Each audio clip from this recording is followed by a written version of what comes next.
Philip. Yeah, Matt, what is it? I'm excited for the new daily ep of TLDR. It's out now, actually. Yeah, it's out right now. Not only am I excited, I'm living it. I am on it. You know what it's about, don't you? I do. I mean, just from the YouTube title or the iTunes title or however you're listening to this. I've got it on Stitcher. What's it about? So I can just listen on the go. Sorry, what did you say? Please do tell me what it's about. No, I was just asking you, what is this segment that we're doing now? What is this about? It's pretty light, so... Yeah, you could say that. So, I mean, I don't want to take all the glory for myself. I'd like you to inform the listeners so that I don't have to. You take a wild guess. I want to see how wrong you are.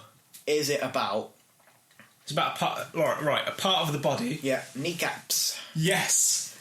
Well done. Put it there, go on. Elbows. Have you heard of this knee defender thing? No. This is weirdly blown up, and maybe it shouldn't have... I'm not going to play catch because that's noisy. No. Yeah, put it down. This is weirdly blown up on the internet over the past week or 2 weeks. Where to start? Right. So years ago, some company came out with these things called knee defenders. Mm. And it's this little plastic device, and you take it with you on an airplane, and you attach it to the back of the seat in front of you. Yeah. And it prevents the person in that seat from reclining. Oh, and they don't know that it's there. They just think, the seat's broken. But they can't... unless they've heard of knee defenders now, which they have because they listen to TLDR. But they can't recline, and it's because people are I deserve knee room and whatever. Sounds a bit illegal.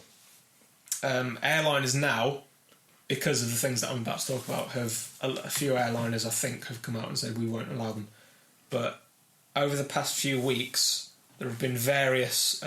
let me just get this up on my browser. Where is it? There have been various flights that have been diverted because of... Diverted? Reclining seats, yeah. Like, I've got one here. Another flight was diverted after passengers fought over a reclining seat. This is on the Washington Post. This was a Delta Airlines flight from New York to Florida. So here's a quote from some passenger. This woman sitting next to me, knitting, that's important, I suppose, tried reclining her seat back. The woman behind her started screaming and swearing. The flight attendant came over and that exacerbated what was going on. And then the angry passenger, the person behind them, basically said something to the effect of, I don't care about the consequences, put this plane down now. And they landed the plane because the pilot used the phrase abundance of caution. So I suppose when someone says land the plane, you do it in case they might be a terrorist. This is a prime example of people needing to shut the fuck up. Who needs to shut the fuck up? The person who wants to recline or the person who doesn't want to be reclined upon? The person who doesn't want to be reclined upon. Chairs on planes only go back a certain point. Yeah. To a certain point. And yeah, it might get a little bit cramped. But 99 times out of 100, if you say, could you just move it up a little bit? I'm really tucked in here. Yeah. They genuinely won't mind. If they're, tall or old or lazy, they might grumble a little bit. But the vast majority of people will be like, okay, fine. This is the thing. Regardless of how moody they are about it, they'll probably do it. Yeah, don't use a little fucking weird passive-aggressive device to stop people from reclining. Just ask. Also, just say, can you not recline, please, or whatever. You're on a plane. You're flying in the sky. Yeah. All over the world. Yeah. If that's not great enough for you, and you have to be in complete and utter comfort at all times, either pay a little bit more, get a seat with legroom, or be in business class, or say, well, I can't afford it, I don't want to pay for it. Prioritise. I'm not the tallest guy in the world, but there's always enough legroom. Yeah. It's like being on a bus, really. You don't have all the legroom in the world, but there's enough. You just sit there for a couple of hours and then get off. It's not a difficult system. It's a good point that, you're forgetting that you're flying. That's a huge luxury. I imagine most people don't think of it like that. They just think of it as a form of public transport, the same way most people think of cars. But I've never flown. I've never been on a plane. And so probably the first time I fly, I'll probably be like, oh my God, we're in the air. You could put so many dicks in my mouth before I give a shit. You could beat me over the head with a big black dick. Big black dick, BBD. And I won't care. It's I'll be great. like, oh, we're in the fucking air. Little things are amazing on planes. Like having that little inch of legroom is great. Having sometimes you get TVs in the back of the of the chair, and you can just put Friends on, and you're at 40,000 feet in the air. Yeah. It's brilliant. And people complain a lot about legroom on cheap airliners. I flew Ryanair this week. Mm-hmm. I don't know how much the flights were because I didn't pay for them, but whenever I've flown, I keep it under about £75 to £100 return to fly in the sky to another country. Yeah. I've got flights for like 17, 18 quid. Yeah. You're good at that. I'm flying for less than 20 quid. Yeah. That's not even 4 pints in some places. I don't give a I don't give a shit enough. And if you are, you surely have to think, I'm flying to another country, something that was completely impossible, maybe even in my grandparents' generation, for £20. Anyway. Yeah, for £20. You can buy a DVD and they've gone down in price. Okay, a game. DVD. Are you from 2002, Matt? We Jesus. were talking about games yesterday's Epi. Yeah, talking about Gamergate. Yeah. Games come out like 50 fucking quid. Yeah. Sims 4, 60 quid. I can buy a return flight GBP for 60 quid. I'm going to find out how much the Sims 4 is in US dollars. And that's my mindset. I know I'm not a gamer and I seek different pleasures in different things, but I'm flying to a completely different place that 100 years ago I could have never visited for 20 pissing quid. I don't care. I don't care if I can't take a drink on. I don't care if I've got a fat person next to me. I don't care if I've not got as much legroom as I'd like. What about if you were someone who the plane just happens to be like, not necessarily your commute, that's probably a very small amount of people, but something you have to do on like a weekly basis? Yeah, of course. Then it becomes part of your, routine. It becomes part of life, and it's not a luxury, and it's not for an enjoyable end. I think that's a big difference as well. When you're flying to somewhere new or somewhere amazing, or for something amazing, you're like, well, I'm going to do something incredible. I'm going, maybe not life changing, but I'm going to go and have an experience. Yeah, it's not, well, I'm just going across state to a meeting. Yeah, but there comes a point where you have to think, well, what would you rather do? Would you rather do this every week or have to drive 2 days there and 2 days back and only have 3 days with your family? Yeah, you can fly now. You can fly in the sky now. You're complaining about the one very small con in this amazing thing. It is. You're right. It is. Even if it is a routine thing, it's still amazing compared even to just the alternative, which would be hours and hours and hours of driving. The fact that it even is an option and it opens up so many other options to you. I could fly to France, Spain every day. It's only a couple of hours and fly back at night. If there was an amazing, incredible, well-paying job there and it was feasible for me to do, I'd consider it. Yeah. I could never have considered that even 30 years ago when flights were like a luxury that you went on like once a year maybe if you were vaguely rich and middle class. Yeah. It's incredible. And all the people that moan and complain and go, oh, the security, and I've got to go through the scan. I can only take 30 kilos of luggage for the week. Where the fuck are you going? I don't own 30 kilos of things. I don't think I do. What am I going to take? I can travel for weeks with like a backpack. What do you genuinely need to take? But here's the thing, though. I am playing devil's advocate. I do agree with you, really. But the thing is, when it comes to like your argument there is that this is amazing when you compare it to the other alternative options or whatever. But then that's always going to be a flawed argument in the sense that it's arbitrary what you compare it to. Like me and you sitting here is amazing compared to torture, but that doesn't mean that I'm not allowed to say, oh, my back aches or something like that. My back doesn't ache at the minute. I'm doing pretty well. Yeah, I'm not saying you can't complain about it. Of course you can. If you want to moan about it, then knock yourself out. Go wild. Yeah. I'm playing devil's advocate because I think employing a knee defender is petty and ridiculous. But I feel like if you would rather attach something to the chair in front of you just in case they might recline, you've sort of lost your mind a little bit there. Because I've been on, I don't know how many flights. I'm not a really frequent flyer. I'll probably fly about 6 times a year, 4, 5, 6 times a year. But has anybody ever reclined me? Maybe like once, but that was on like a 10-hour flight. Yeah. And it was like an inch. And they said, "Oh, do you mind if I just recline a little bit here?" Like yourself, I don't care. Like it doesn't matter because they bring free nibbles around every hour, and this plane is free booze all the way. So I don't care enough. I don't know how many situations there are that people get on a plane, immediately crank the recline all the way back. Yeah.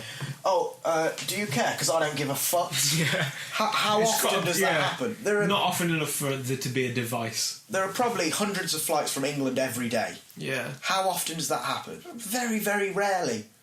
Yeah. And how often does it happen that if you say, "Oh, look, I'd prefer it if you just leaned up a little bit. I don't mind if you recline a little bit, but I just want a little bit of space." Yeah. That they're going to go, "No." Yeah, this whole... How many times do they say no when you say, "Excuse me, flight attendant, he's reclined it all the way back, she's reclined it all the way back, and I genuinely can't move, and I'm worried about deep vein thrombosis." And they... Who isn't? And they say, "Come on, sir, can you put it up a little bit?" And they might grumble and go, So, but that's it. You've still won. How often has this happened? Yeah. That someone reclines like 4 times, it, I think. and they go, "Ah! Yeah. Stop! Land the plane immediately." Go fuck yourself. Yeah. It doesn't happen. It's like people who go, I don't think I will be ever able to fly after 9/11. What the fuck are you talking about? What are you talking about? Once, yeah. Well, planes, there are often 2 or 3 plane crashes a year. Well, there's fucking 300 flights out of this airport today. Yeah. It is statistically the safest method of travel. Is that true? Yeah, because there's a lot fewer than trains and cars and buses. Yeah. There's less to crack into. And you're in the fucking sky. Yeah, there's nothing really going on up there. So what are you talking about? Oh, I hate it. I mean, yeah, the concept of the knee defender is this, like... I would rather be a sly fucker than hope that it doesn't happen or talk to somebody and say, "Can you please not do this?" I'd rather buy and purchase a device. Really, really cynical and at once cynical and really irrational idea that this is something that's going to happen often enough for you to have to carry this fucking thing around that's stupid. Buy it and keep it with you. Even on so, all flights. Sales have gone crazy. Apparently, people have bought this like crazy. Well, that's because people are terrible. Oh yeah, that's a good point. Well, it is, isn't it? Because I suppose so. But people always talk though? about reclining chip. Oh, I hate those flights because they don't give you enough legroom, and you're always behind the one that reclines, aren't you? And then you get airplane food. Am I right? No, You're not really, right. no, Shut the fuck you're not. up. You're sort of wrong because that very, very rarely happens. Do you want some stats? Yes. This is a website called 538.com, spelled out. Oh, that's a shit name for a website. FIVETHIRTYEIGHT.com. That spells 538. Yep. They conducted a survey of like 1,000 or so people. The percentage of air passengers who think that certain actions are very rude, the percentage of people who think that bringing a baby on the plane is rude, what do you think it is? 90. 30% think that's rude. Only 30. I'm surprised at that. But good, because it's not rude. The percentage of people who think that asking to switch seats for a friend is rude. Not many. 26%. Yeah, 20 something. 26, I'll say. How about knowingly bringing unruly children? 40 something, 50. 82% of people think that's rude. That's far and away, apparently, the rudest thing according to this poll that you can do. To bring unruly... Well, what are you going to leave them at home? Exactly, I mean, it's stupid. If you leave them at home, then fucking Joe Pesci and that other guy will just berate them and just give them a hard time. Try and get in. The least rude thing on this poll, asking to switch seats for a family member, which is only 17% of people think that that's rude. So reclining your seat. This is the big one. What do you think? 48. 41. This is the third most rude thing you can do. The second one is wake someone up to go for a walk. Which I don't really know what that means. As in, like moving... I want to move past you. Like, if you have 3 seats and I'm asleep before you get to the aisle, it's like, get the fuck up. I want to go for a walk. I want to just go and stretch my legs. Yeah. But you're not often... Why not just clamber over them? I'm very rarely on flights where people need to go for a walk.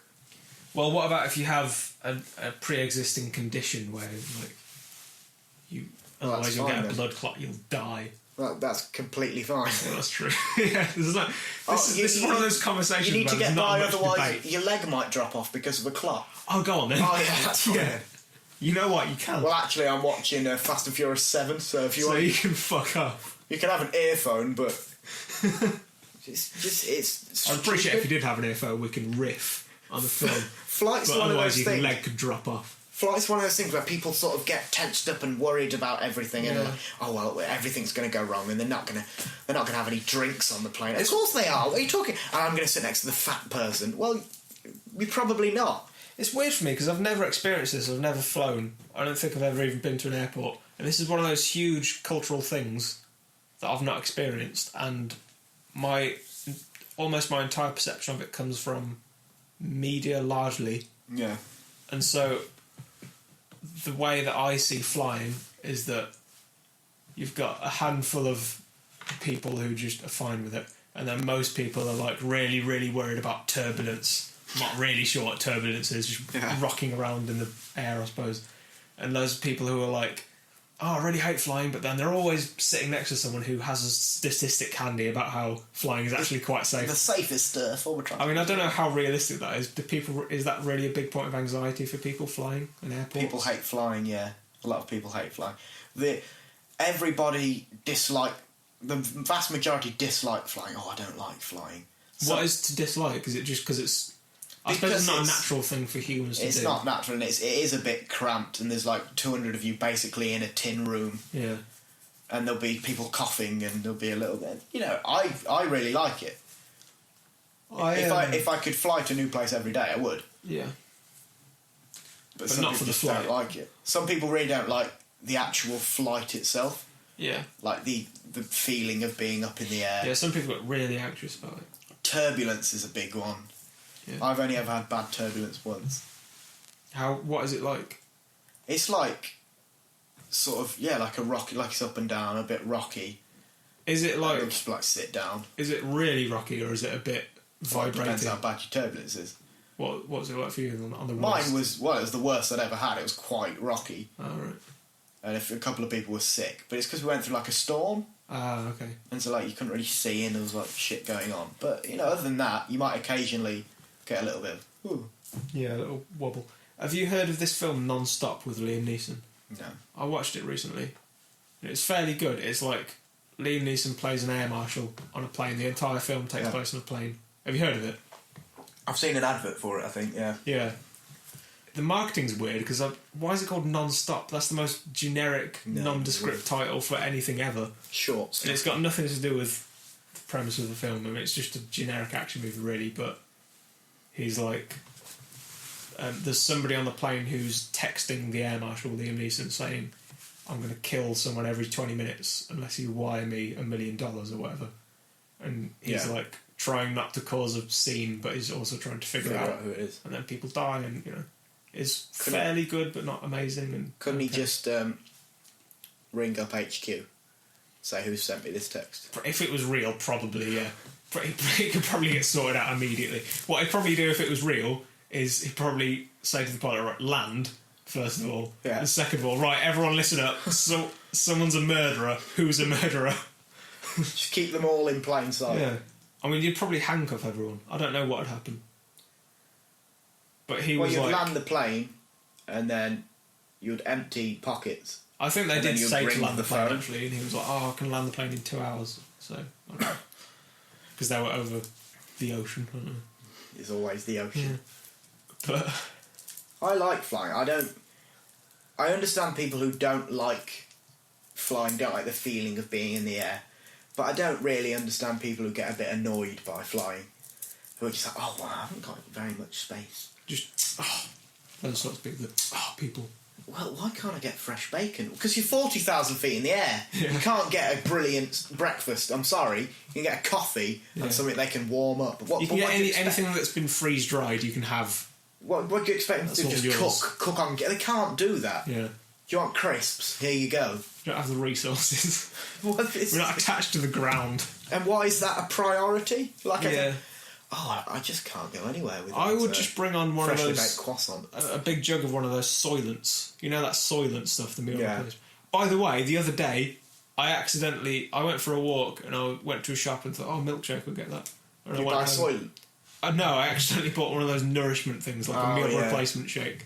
Was and it nice? you're looking at it, it's like, oh, 3,000 calories. I had a meal replacement shake once. It was fucking horrible. It was so, like, sweet and rich. It was just horrible. But I was drinking it with my lunch. I had a big sandwich with meat in it and like crisps and stuff, and then this meal replacement shake. And then I was reading it and I was like, what does all this mean? And then I realised what it was. So I had it the next morning with my coffee instead of milk, because I thought, breakfast, 2 birds, 1 stone. That's clever. Tasted vaguely bad. So yeah, anyway, reclining seats. Fucking stupid. What does Twitter have to say about reclining seats? What's it called? Knee defender? Knee defender. Just knee space defender. Yeah, there may be a space, there may not be. There is a space on this article from Washington Post, so I would say yes. Knee defender. Knee defender. It was actually invented by some dude, Ira H. Goldman, who was a former aide to a former governor and US Senator, Pete Wilson, a moderate Republican from California. So this guy has a political background. So I imagine he's some fucking cunt who just flew all the time. I imagine he's a cunt because he's a politician, and I'm You're just a terrible person. An idiot. So I'm gonna go on Twitter and have a little look right now. What do you think people will say? I think that everybody is on our side with this. I think that's why it's blown up, really, is that it's such a ridiculous thing that everyone's like, why does anyone care? Or in reality, maybe no one cares. I mean, ostensibly sales have gone up, but that doesn't mean anything. Maybe people just bought them to see what they are and to just have a look, or just jokes or whatever. Someone tweeted out American Airways should sell the knee defender on this flight. Ooh. Well, that would be fucking stupid. You would just incorporate... you would just make it so that the seats can't recline. The guy behind me at United is using a knee defender. # travel problems. When was that from? 6 hours ago. So the knee defender is seeing usage right now? Yeah. Well, 6 hours ago. That's insane. Time to invent the recline defender as an offensive move against using a knee defender on flights. But that's what the knee defender is, a recline defender. Seat reclines flat, that'll teach them. No, to put onto the thing so instead of just stopping it goes all the way back to people that use knee defenders. Well, that'd be silly, that'd just hurt people. That'd be a health and safety breach. You couldn't do that. A lot of people just tweeting to articles, just being like, this is a bit strange. So the consensus is that it's a bad thing. Yeah, it's no surprise airlines have banned the knee defender. Yeah, there you go. Some airlines have banned it. I'm not sure which airlines, but a few. So yeah, a lot seem to have just given it a kick into the one side. A thorough seeing to. Thorough knee to the face. Flying back to Kansas today. Here's to hoping no one gets in a fight over a knee defender. Someone said here, putting a clamp on someone else's seat is the epitome of rudeness. This are the comments on this Washington Post article. That's true. Sort of. The epitome of rudeness really is shitting in someone's mouth. I was going to say urinating on someone's face. Yeah, it is. Great mind. Any sort of defecation in the head area. Head area. It's a sacred area. Yeah. Or the genital area, shitting on someone's dick. If someone shit on your dick, you'd be very annoyed. What about the argument that they should get rid of reclining seats? Should they? Why? So people don't recline? Because 4 people are annoyed about it. Yeah, probably. I don't think they should. Maybe they should.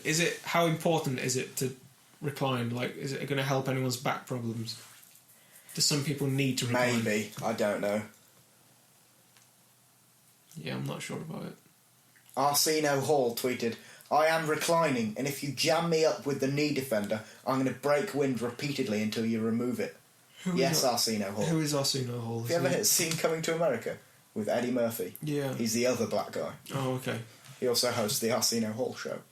And was in Martial Law with Sammo Hung. Right. He was the sassy black guy. Gotcha. Well, knee defender. Fuck knee it. defenders. Defenders of knees all across the galaxies. There we go. Thank you for enjoying our little riff-raff chatting about aeroplanes and the crazy bastards that recline their chairs. I know I'll be purchasing a knee defender in the near future. You wacky dude, Matt, you wacky dude. What about you, Phil? What's coming up on the next episode of the show? Rivers, dead. Well, I know I'm excited, and I know the listener is too. And I know they're screaming, where the bloody hell can we get this podcast from? Don't worry, the answer's a mere second away. iTunes, tick. Stitcher, tick. YouTube, the most popular video sharing website in the world, tick. Facebook, Twitter, Instagram. Wherever you are, we are. Oh, that's good. That's good, isn't it? Yeah, use that.